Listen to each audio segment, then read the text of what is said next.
हमरा छोड़ के कत चल गेला गे हमरा छोड़ के कत चल गेला गे कर चलियो छौरी तोरा से प्यार गे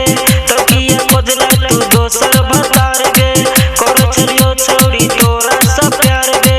तकिया खोजला तू दोसर भतार गे शीशा समझ के दिल तोड़ देला गे गे गोरकी हमरा छोड़ के कत चल गेला गे हमरा छोड़ के कत चल गेला गे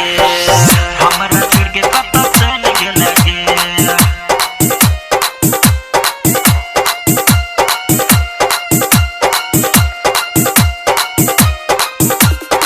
हमरा छोड़ के कत चल गेला गे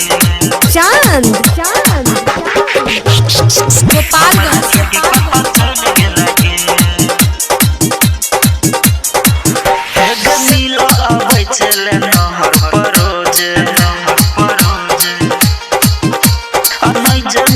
चलियो लगे छले खोज मिलो आबै छले नहर पर रोज नहीं जब मिलै चलियो लगे छले खोज देने चलियो चौरी दू मोबाइल गे हमरा पर मारे चले स्टाइल गे सोचल सपना उजाड़ देले गे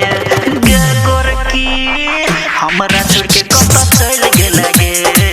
हमरा छोड़ के कत चल गेला गे हमरा छोड़ के कत चल गेला गे चांद हमरा छोड़ के कत चल गेला गे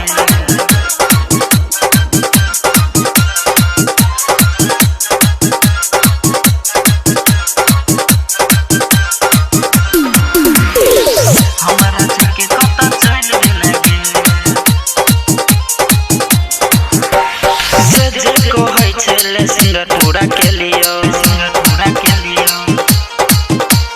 तोरा ने गोरकी गे हम भूल लियो जे कहै छले सिंगर पूरा के लियो तोरा ने गोरकी गे हम भूल लियो कदल जियल हमर मुश्किल गे कोना कटतै तोरा बिन दिल गे सोचल सपना के तोड़ देला गे गे गोरकी हमरा छोड़ के कत चल गेला गे हमरा छोड़ के कत चल गेला गे हमरा छोड़ के कत चल गेला गे हमरा छोड़ के कत चल गेला गे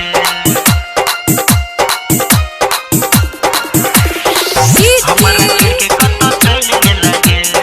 चांद गोपालगंज आरपी शर्मा धर्मेंद्र शर्मा कहै छ विनोद मत विनोद यादव कहै छ